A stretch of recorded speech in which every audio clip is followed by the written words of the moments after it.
Welcome to Courageous Leadership with Virginia Prodan, training you to lead with courage. Hello, everyone. We are so happy to have you all here. You know that Courageous Leadership with Virginia Prodan exists in order to train you, people that are ready to listen, to develop the leadership in you, because God gave you specific skills and talents, and He wants you to be the leader where you exist, to touch your family, your business, your community. And many times I share how God built the leadership position in me in horrible situation under socialists and communists in Romania, fighting for religious rights against a dictator. And you can read more in my book, Saving My Assassin. But we also love to invite courageous leaders here in America or around the world that they are doing amazing work for people, for God, and they are courageous leaders in their area, using the skills that God put in them. And one of these amazing courageous leader and attorney, and I'm so proud to be part of the American lawyers and to be involved with people like Jonna. He is a special counsel for the Thomas More Society, and he is the partner at the LiMandri and Jonna. Welcome to our podcast, Paul. I would love for you to introduce yourself to our audience and to share with them the courageous leader that you are and the law firm that you work for and the amazing work. I don't have a higher word or another English word to say that amazing, absolutely amazing work that you are doing.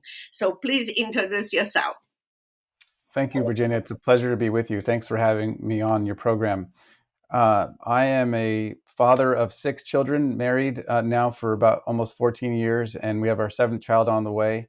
I've been practicing law since 2009, and I started practicing law in complex litigation, in handling securities class actions and business litigation. But then I saw in society, I recognized there was a need for more lawyers to handle important constitutional cases. And I was introduced to my partner, Charles LiMandri, who had won many battles over the years, important religious liberty battles, pro bono, fighting for people's religious liberty and constitutional rights. And I met him. He became a mentor of mine. And after a few years of knowing him, I took a leap of faith and left the big firms I was set to be a partner at and decided to join the fight, because one of the things that resonated with me was that all that it takes for the triumph of evil is for good men to do nothing. And I saw back in 2008, 2009, 2010 in California, there was a lot of bad signs for our culture and our society, and I wanted to do something to make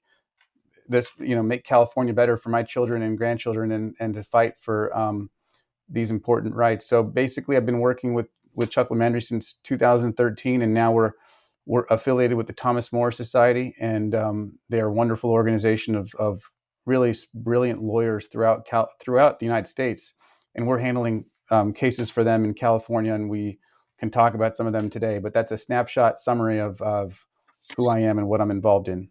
Yes, that is absolutely amazing. And you also have the opportunity not only to influence the culture in California, but what you are doing, you are influencing the entire culture in United States of America and even around the world. And also, as other lawyers will see what you are doing, they will be encouraged to do the same things. And I'm sure that law school students are looking up things that you and your society is doing. And are dreaming about joining you and doing the same thing. So that is a much bigger influence that we can think or imagine right now. Can you tell us about how you started?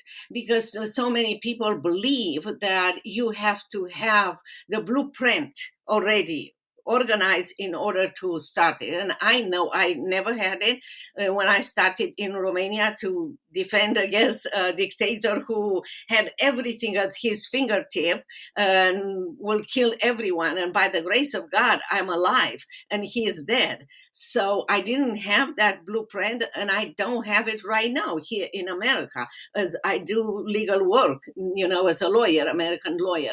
But I think will be beneficial for our audience to share how you started, what kind of obstacles, and how God directed you and guided you. Sure. So I started, the first thing I did was I spoke to my pastor because I wanted his advice. I was complaining about the secular environment at the law firms, the large law firms I was working at, and how they were actually using their free time to destroy our culture by helping out with cases that were really terrible. And I noticed a very secular environment. I was talking to my pastor about it, and my pastor said, you should meet this man, Charles LiMandri, who's doing this great work. Kind of like what you said earlier, people are now approaching us, approaching me, asking for advice, wanting to get in this work. People are contacting us regularly. And that's amazing that we can, be a witness and share these, a path for them to get involved in this work. So he was that person for me. He became a mentor, and and what I would say is, though, for me was a big part of it. For me was spiritual direction with my pastor, and also just praying and asking to discern God's will for me in my life. But ultimately, I wanted to master my legal skills as a lawyer and be the best lawyer I could be. And I was focused on that early in my career. Then this opportunity opened up, and it really was a leap of faith, because I was told, with 2 children, that your salary is pretty much only guaranteed for the first year. So we had to find a way to make it work, and we've grown the firm considerably. Now we have 10 lawyers, but at the time it was a little bit of a leap of faith. But I figured, I just felt through the prayer and the discernment, I felt at peace with the decision. I knew it was what God wanted me to do. And, as a lawyer, it's very important that you win your cases. Otherwise, you're not going to be, you're not going to be successful. So we focused on winning cases, and we won lots of big victories. And by the grace of God, we've been able to grow the firm and grow our, get involved in so many important battles. Especially recently, we had some amazing victories during the pandemic, which we can talk about in a little bit. But there was no blueprint. It was just focusing on our core legal skills, and also just trusting God and having faith. I think you're right about this. I remember, being, I accepted Christ, and I felt in Romania that God wanted me to defend Christian human rights cases. And here I am, and I describe that in my book, Saving My Assassin. As a lawyer, you can relate to that. When somebody comes to you, what do? You go and find out if there is a law that protects them.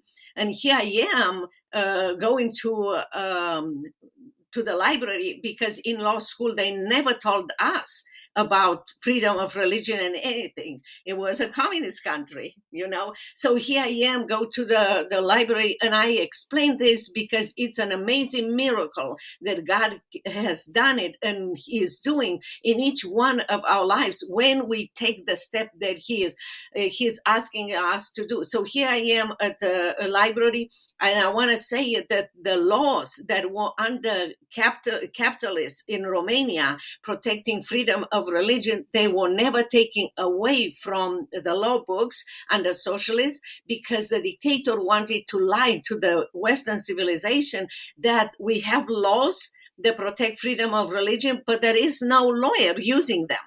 So here I am, I go to the library, and the laws later on, I found out they were kept under lock in the library. But that day when I went to the library, somebody forgot the book on the table. So I found the book. The Lord said, make copies. And when I started to defend my cases, my first case, and I said, we have laws, and Your Honor, you need to release my clients from jail today. He looked at me like, are you crazy? And I give them the copies of the law, and they release my clients. So I love to share this experience, because I know you can share a lot of experience where you didn't know, or you didn't figure out how it's going to work this, and the Lord opened the doors. So I want to encourage our audience about this. But I want for you to share with us. I know you have several successes during this COVID, and one of them is the one that you like to talk about. Sure. That's an amazing story. And by the way, before I tell you, there's an amazing Romanian lawyer that we've worked with named Horatio Mihit. I don't know if you know him, but you should meet him one day. Yeah. But as far as the cases that we worked on during the pandemic, the main thing was the restrictions on churches that were being placed by Governor Newsom. They were closing churches and leaving all the retail stores open, and we filed 3 lawsuits, and one of them went to the U.S. Supreme Court 3 times, believe it or not, within a year. And ultimately, that was the South Bay versus Newsom case. And ultimately, the U.S. Supreme Court struck down the indoor worship ban. And now the state of California is forced. The case on John MacArthur? Yeah, I'll get to that one. I was just going to explain South Bay was the one that you went to the U.S. Supreme Court where they struck down the indoor worship ban. The case for, and then we had another case for Father Trevor Burfitt, which also resulted in an injunction on behalf of his churches against all those restrictions. But then the case with John MacArthur was much more interesting because he was openly defying all of the orders, refused to comply. He knew that the government was overreaching and had no, in his view, had no authority to restrict worship the way that it was. So they fined him, they threatened him with jail, and he hired us to sue them. If you looking back at the time, it looked like a very difficult case to win because he was violating the orders. He was, threatened with fines, imprisonment. Then the judge in the case, he filed a lawsuit against them. They filed a lawsuit against him. We were involved in both cases. The judge issued an order, basically forcing him to comply with all these orders, and he violated that order too. So then they wanted to hold him in contempt of court, which could be thrown in jail for that. Then they revoked his parking lot lease. I mean, it was a really bad situation. But finally, through the grace of God, after lots of hard work and many, many, many court hearings every single week, he ultimately prevailed in that case. And the state of California, County of Los Angeles are the ones paying him his lawyer fees now. So that was an amazing victory. We just concluded that recently. But he was very bold and very courageous. He had total faith in God and trust in God and knew that things will work out in the end. And he's an inspiration for many people. But that was an incredible victory that we just recently wrapped up. Yeah, I believe that you're right, but it was a combination of a courageous client and courageous lawyers. I appreciate that. That was the combination. And from my own experience in communist Romania and here in America, I can say that we as a lawyer, we can do our part. But if people don't stand up, like the pastor, John MacArthur, or others, to say, I know there is a limit. When you ask me to violate God's law, I will violate your law because it's not legal, and I will support the consequences. And we need those kind of courageous leader, pastors or people at work, whatever area might be. But like I said, in this case, it was a beautiful, wonderful combination between a courageous client and courageous lawyers that are doing amazing work. And you also have the situation, maybe some of our audience don't know that there is a school in your area that requires kids to pray to Aztec gods. Yes, exactly. It's actually worse than that. It's not a school. It's the state of California passed a model curriculum for the entire state It's part of the ethnic studies model curriculum. And part of that, it's an 800-page curriculum. And buried within it are these chants or energizers or affirmations. And that's what they call them, but they're really prayers to 5 Aztec deities. They specifically invoke the names of 5 Aztec deities. They ask for their intercession. They give thanks to them. They praise them. They honor them. But they're told that this is just something that the kids are going to say to make them feel better. So it's very actually, to be honest with you, it's demonic. I mean, it's very disturbing. So we filed a lawsuit seeking an injunction. We have a hearing in early October. So we're going to ask the judge to block that. It's an unconstitutional prayer in public schools, and it's just black and white unconstitutional. So it's, we're quite confident we'll prevail. But the most disturbing thing is that they thought they could get away with this, that they thought they could just sneak this in the curriculum. And it's one of many, many things that's wrong with the California public school system right now. But I mean, it's just that's an egregious example that we had to take some action, and we filed a case recently with some very courageous plaintiffs in that case too. It is also, and please tell me if I'm right or not, but what they are doing, they are trying really hard, not only to destroy the Constitution, to go against our rights that we have in the Constitution, but to change the culture of America.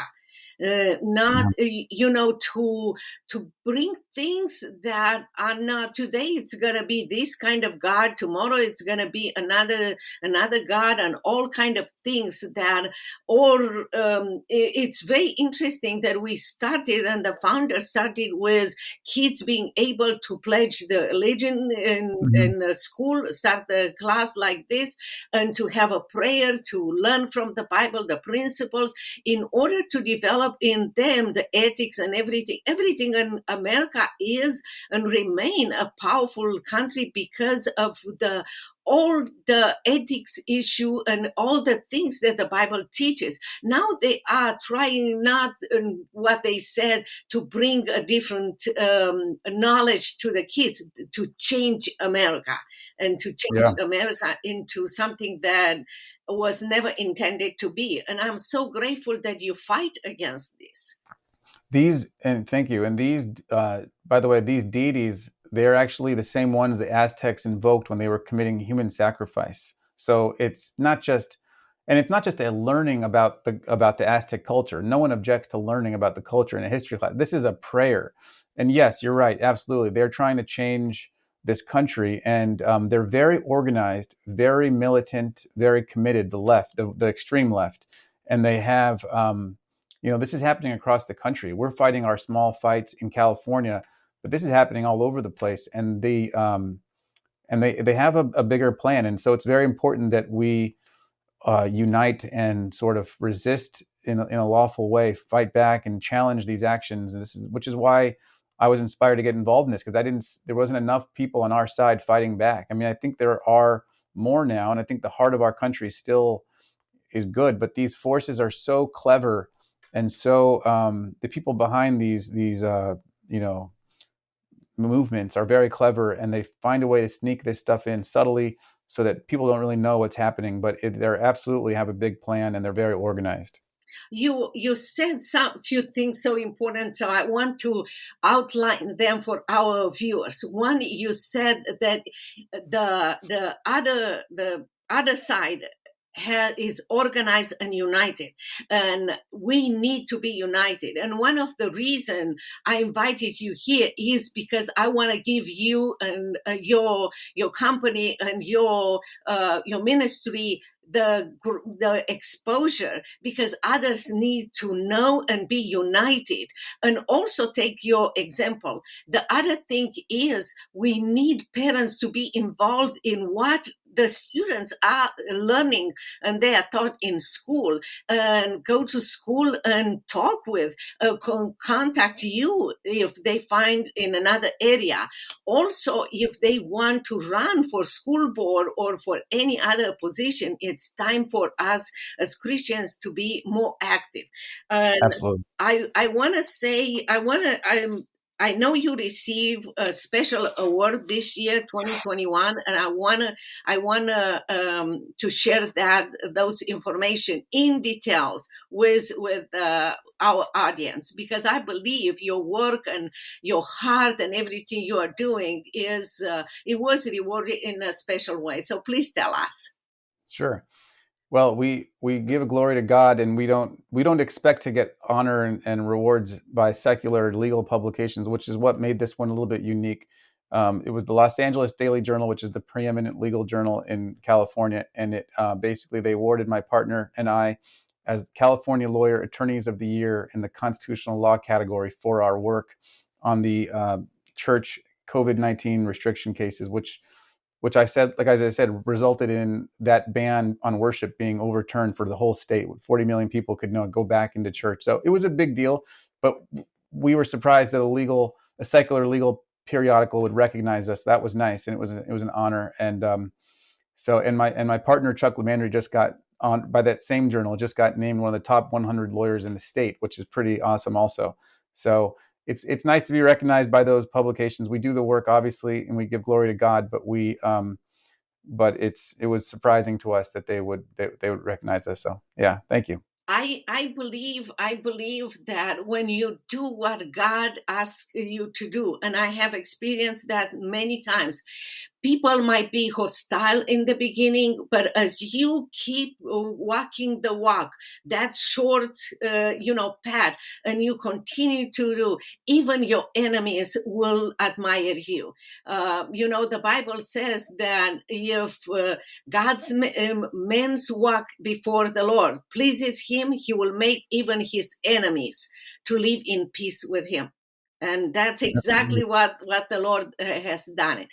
I before we end this, because we just touched a little bit, we're going to have you again, but I want to make sure that our audience can reach you. So can you tell them how they can reach you and what they can do, for your company?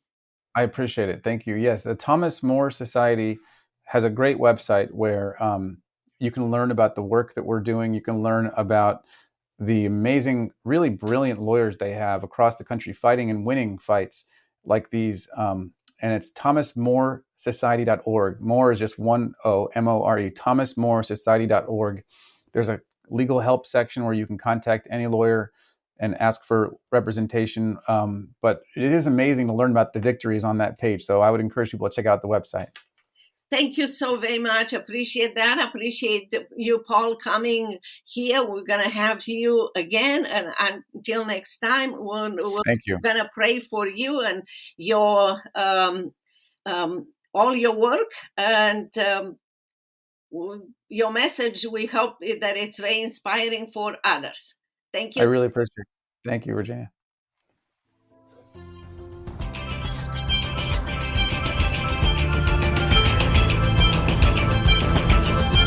If you want to know more about Virginia Prodan, her coaching program, buy her book, Saving My Assassin, or invite Virginia to speak at your events, visit virginiaprodanbooks.com.